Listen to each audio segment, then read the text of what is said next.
objeto de esta reunión es tratar de explicar cómo hacer las cosas para lograr resultados, pero sobre todo, digamos, tener confianza en nuestro futuro, ¿no? A veces me sorprende comentarios como las obras públicas son un desastre, no hay forma de controlarlas, las APPs puro problema. ¿Por qué no nos dedicamos pues a agua y saneamiento y hacer la Panamericana en la costa y demos gracias a Dios si es que lo logramos? Con ese tipo de objetivos, mejor dicho, si queremos ser pobres a lo largo del futuro es fácil, dediquémonos a no hacer nada, pero tenemos que enfrentar los problemas y superarlos, y gracias a que tenemos un nuevo gobierno que entiende bien cómo se mueve la economía, y están, creo, haciendo un buen trabajo de enfocarse para destrabar proyectos. Estamos, creo, en vísperas de un nuevo horizonte. Yo soy bastante optimista. Ahora, estas facultades legislativas, que espero que en pocas horas tengamos la buena noticia que han sido aprobadas, van a destrabar 18.000 millones de dólares en proyectos de APP a lo largo de los siguientes años. Gracias a Dios están en el tubo listos para continuar, así que no es que vamos a empezar desde el día 1 y nos faltan 4 años, sino que más bien tienen más de 4 años y debieran comenzar ayer. Esto va a permitir echar a andar al país, dinamizar la economía, pero sobre todo recuperar la confianza, y no me refiero a la confianza de nosotros, sino a la confianza de los pequeños y medianos empresarios, millones de empresarios emprendedores que hacen sus pequeñas inversiones, que compran una caja de herramientas, ponen un asiento más en la peluquería, se compran una bicicleta para ir al mercado o lo que fuera. Esas son las inversiones que interesan, porque finalmente las APPs tienen un tratamiento de largo plazo en contratos que son respetados y que permiten que el país avance. El ritmo de la inversión privada se va a recuperar. Ahora, necesitamos relanzar las APPs con mejores procesos, más postores, mayor transparencia. De eso se trató la presentación de Pedro Arizmendi. En primer lugar, seleccionar y priorizar. Entiendo que la idea es que los gobiernos, el gobierno nacional, el gobierno regional y gobiernos locales le alcancen sus proyectos para los próximos 5 años a Proinversión. Proinversión haría una selección, una priorización, y esto iría configurando un plan de infraestructura de 5 años. Repito, agregando un año cada año, terminaríamos en 10 años, por lo menos cerca de cerrar la brecha. Pero esto no se puede hacer discontinuamente ni de vez en cuando. Hace años recuerdo que cuando nos explicaban que las líneas del metro se iban a hacer una tras otra, en el sentido de que había que terminar una para hacer la siguiente, saqué la cuenta al ritmo de 6 años y estamos hablando de 2045. Lima no va a estar habitable en esa época, así que ahora se escucha de nuevo rumores, deben ser falsos, de que la línea 3 se va a concursar cuando termine la construcción de la 2. Bueno, va a haber muchísimos problemas y no mucha popularidad. Es muy importante seguir avanzando y, bueno, mejorar los estudios, sería algo importante. Y claro, a ver, la línea 3 pasa por la avenida Arequipa, ya que estamos hablando de elevar los trenes. Imagínense un tren elevado en la avenida Arequipa. Así que no hay que ser tan pegado a la letra en ciertos temas y pensar como los chinos, en grande. De hecho, tener un plan de infraestructura creíble que se ejecuta, digamos, al ritmo de 10 proyectos por año, a cargo de Proinversión, va a traer más postores, va a traer inversionistas institucionales. Eso le va a dar mucho más transparencia al sistema. Nosotros somos fervientes partidarios del control en Afín, me refiero al control de la Contraloría. Esto es fundamental porque debe velarse por la transparencia de los concursos, de los procesos, pero siempre hay que respetar el debido proceso. Tengo que confesar que estuve viendo en este canal del Congreso unas indagaciones en la Comisión de Fiscalización a cargo de una congresista que ya no está a cargo, y trataba de una manera realmente abominable a los funcionarios, pero de una forma que no era un trato humano. Y no sé cómo eso se permite. Eso no es debido proceso, eso es un total maltrato a las personas. Y sobre todo en coro, otros congresistas se levantan y comienzan a insultar como si estuvieran, no sé, en su chacra probablemente, y esto debiera terminar. Hay que ponerle al Congreso una luz roja para que maneje las cosas con seriedad.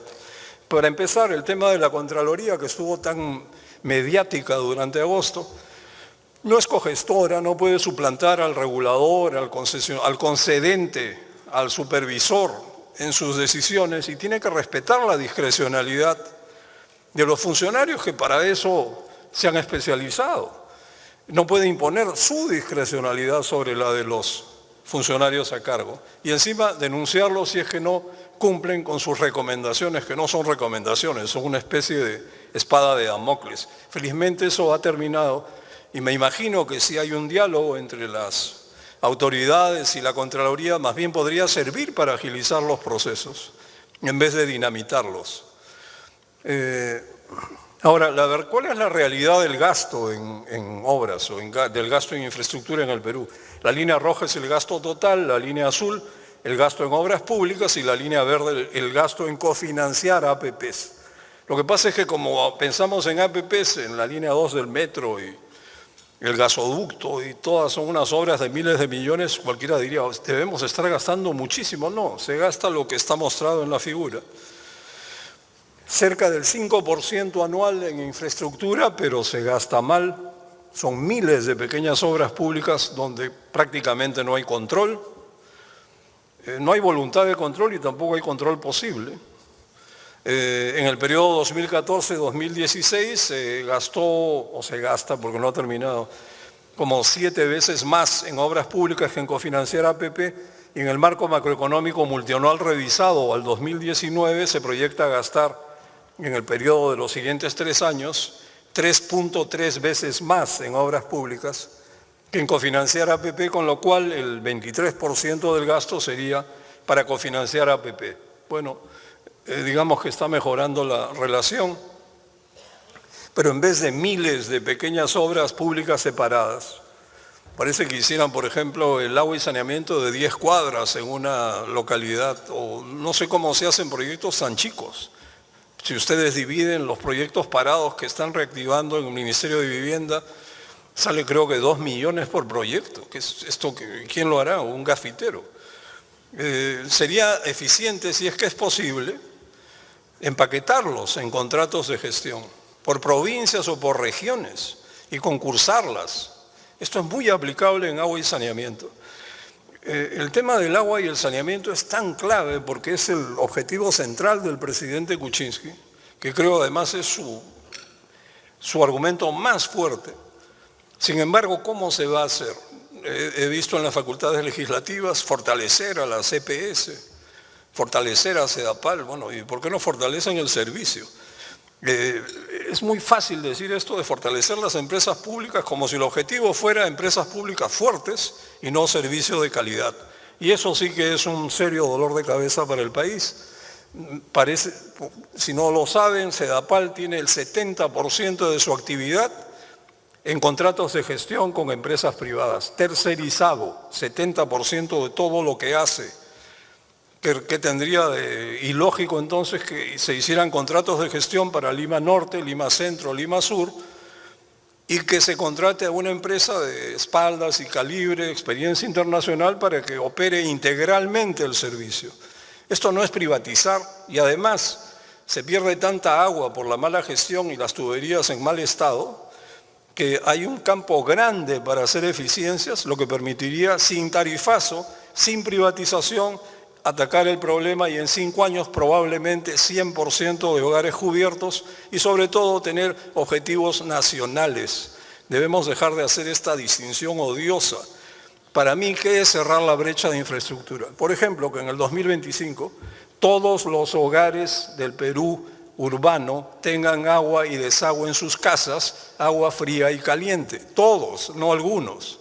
Y 24 horas al día. Esos son objetivos nacionales que creo que permitirían que todos los peruanos compartamos esta ambición o este deseo de salir adelante, ¿no?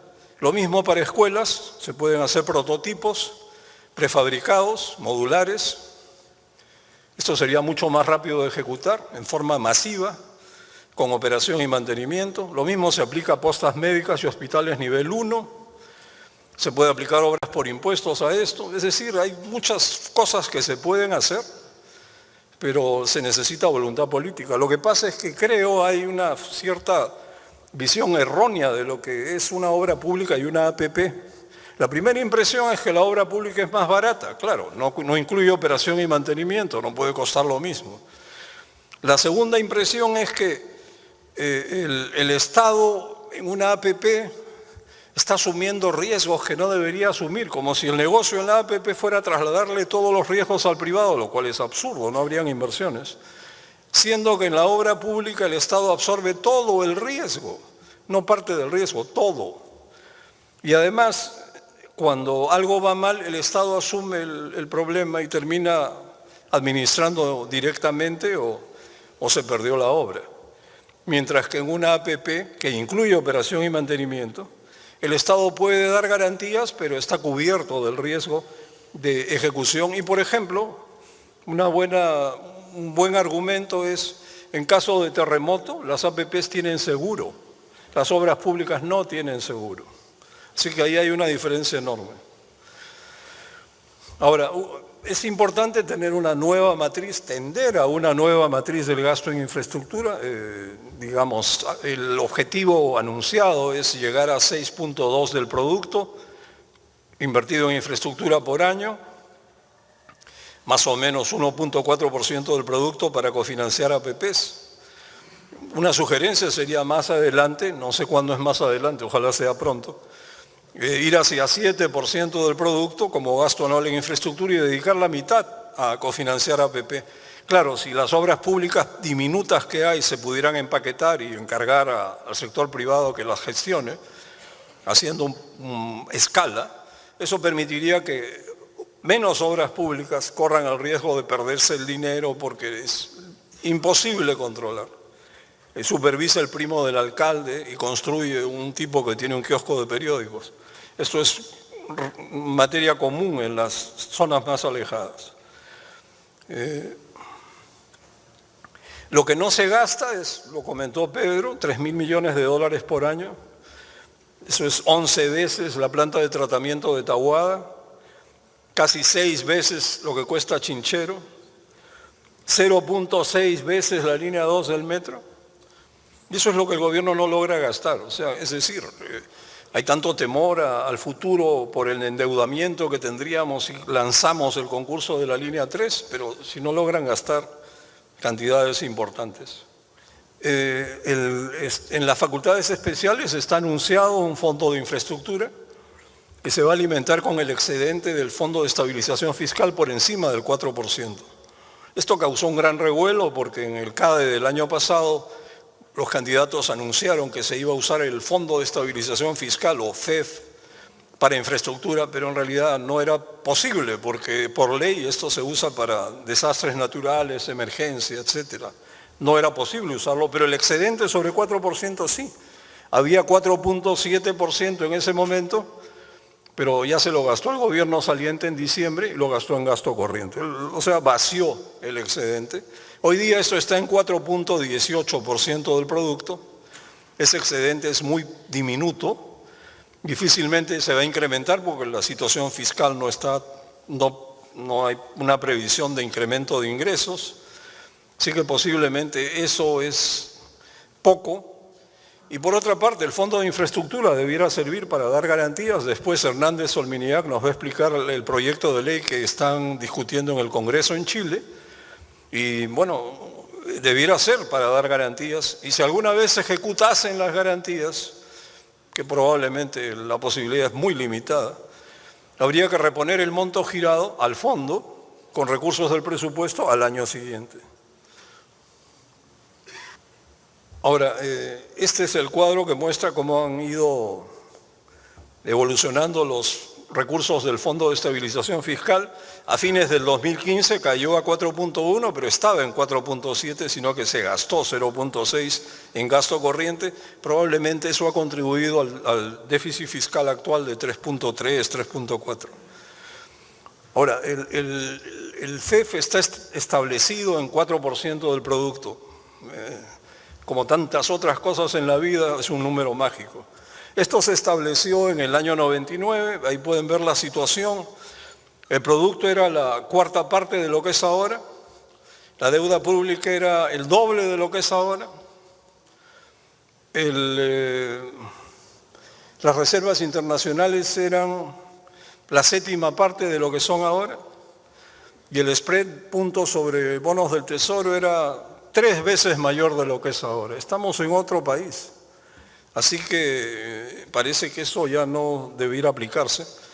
Una sugerencia sería ajustar el FEF a 3% y destinar a este fondo para infraestructura ese 1% de excedente que se generaría, más el 0,18 que ahora existe, tendríamos el 1.18% del producto para comenzar, que no está mal. Lo ideal sería encontrar alguna regla, porque de repente de esos 3.000 millones de dólares que sobran cada año y que no se logran gastar, digamos pues que el 20% es dinero que fue asignado a proyectos que ni siquiera tienen expediente. O sea, no se puede decir que algo falló en el trámite y por eso no se gastó. Así que de repente una porción de eso, no sé, 20% podría servir también para alimentar ese fondo. Habría que generar un poco más de ingresos porque, si no entiendo mal, el proyecto en Chile es por cerca de 5% del producto, el fondo para infraestructura, 1.8 con la brecha que tenemos. Es bueno tenerlo, pero debiera ser un poco mayor. Ahora, ¿cuáles son las modalidades que sirven para cerrar la brecha? Bueno, pues todas. No debiéramos ser, digamos, demasiado excluyentes, al contrario. Hay que encontrar la mejor mezcla y mejorarlas. El control, los procesos, también en las obras públicas. Esto no es algo que atañe solo a las APPs.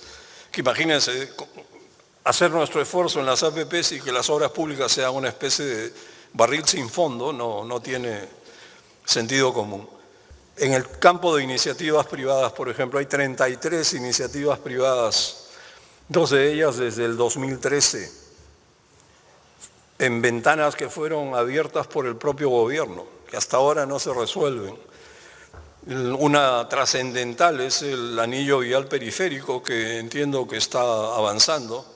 Claro, siempre asusta, pero el presupuesto, sí, pues así es.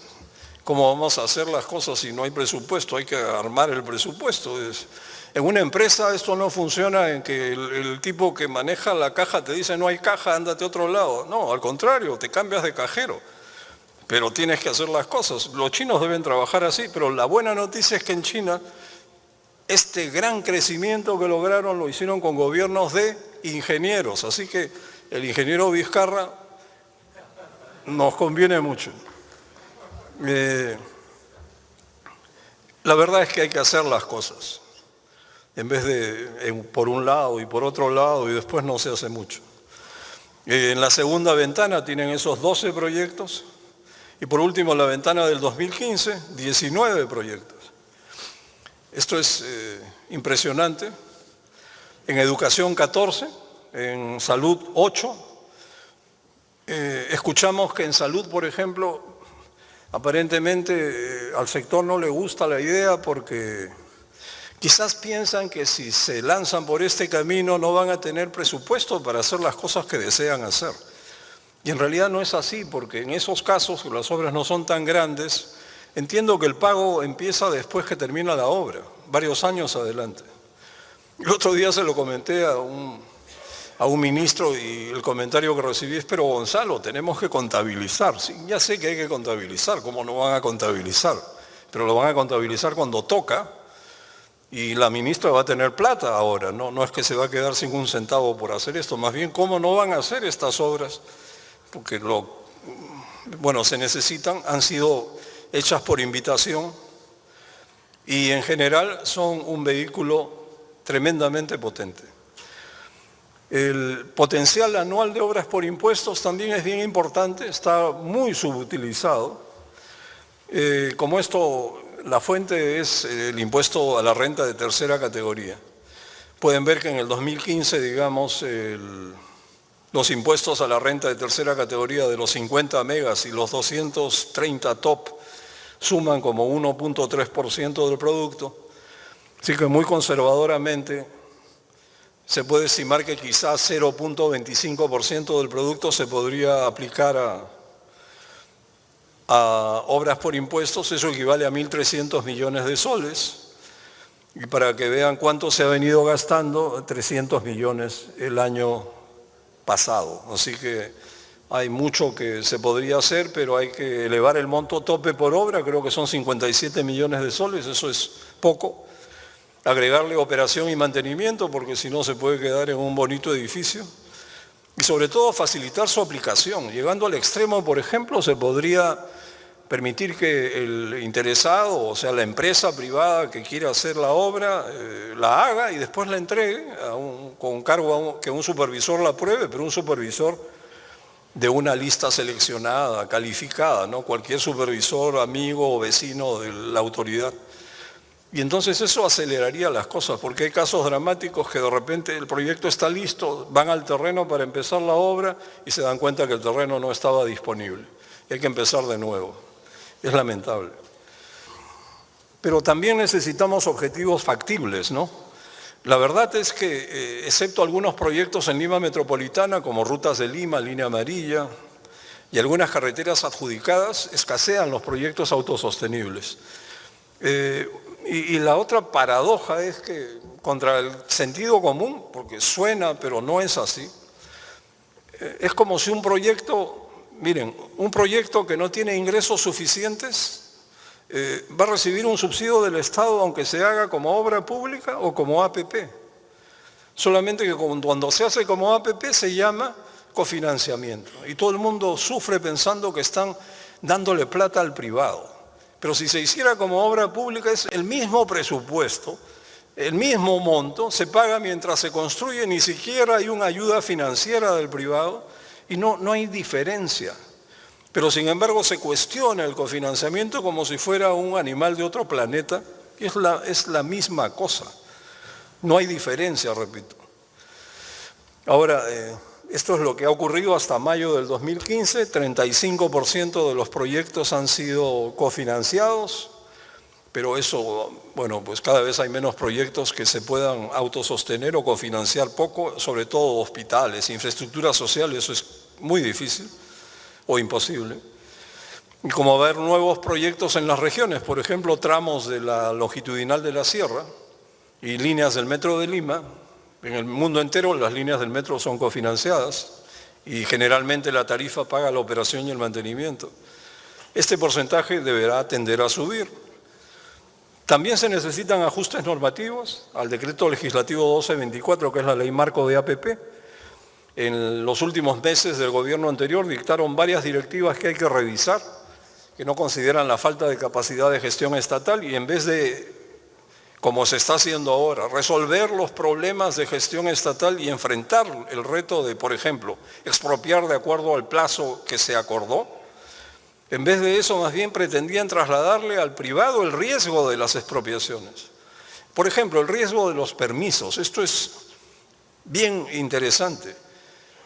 Los permisos los otorga el Estado. ¿Y qué decía la directiva del MEF del gobierno anterior?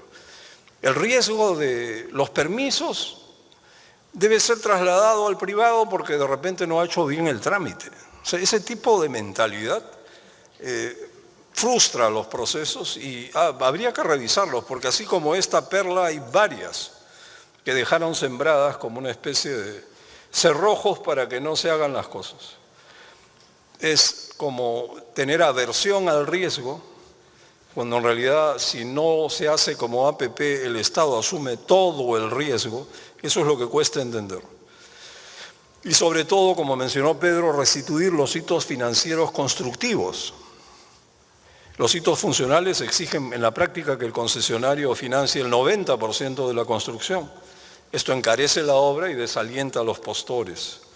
Es fundamental revisar esto. En Colombia hay un programa que se llama 4G de carreteras donde han habido cerca de 20 y tantas o 30 y tantas carreteras adjudicadas en olas de adjudicaciones y solo se han hecho el cierre financiero de 5, para que tengan una idea, más o menos con este esquema de carrera de obstáculos. Para terminar, necesitamos sostener un ritmo anual de obras en marcha, no de planes, sino de obras en marcha, por 7% del producto, con endeudamiento a largo plazo. Y al invertir en proyectos bien seleccionados y priorizados, la relación deuda pública sobre el producto se reduce en el largo plazo. Esa es la buena noticia o la magia de la inversión en infraestructura, porque el rendimiento en el largo plazo supera largamente el costo del cofinanciamiento inclusive. Y además, a lo largo del tiempo, las obras evolucionan y lo que era cofinanciado al 100% de repente puede ser cofinanciado al menos de 100%. Eso es progresivo. Pero hay que endeudarse cuidadosamente y si no decimos cuidadosamente tienden a creer que lo que estamos proponiendo es una farra fiscal o una deuda por la deuda. A la larga, repito, el mayor crecimiento que generan las APP compensa y supera el costo del cofinanciamiento, pero se necesita contabilizar no solo las garantías, las contingencias y el endeudamiento, sino también los beneficios directos, indirectos e inducidos de cada asociación público-privada. Finalmente, un shock de gestión antes que más normativa. Las cosas no se resuelven dictando normas. Digamos, la norma ideal sería lógrese los resultados o todos los peruanos serán felices. Ese tipo de normas no funcionan.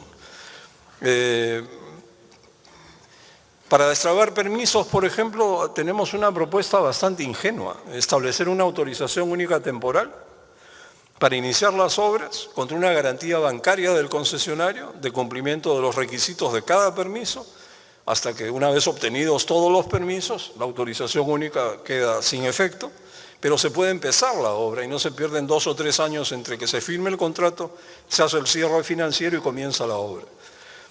Ojalá que esto se pueda considerar. Estamos muy optimistas respecto al futuro, vemos el gran trabajo del ministro Vizcarra y los viceministros, y creemos que en conversación, en coordinación estrecha entre el sector privado con la ayuda de los reguladores, vamos a poder sacar los proyectos adelante y esto es lo que el país necesita.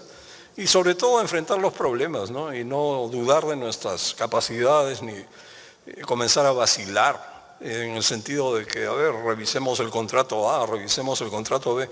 Cualquier cosa se puede conversar, pero tiene que ser dentro del marco de la ley y dentro del marco de los contratos. Muchas gracias.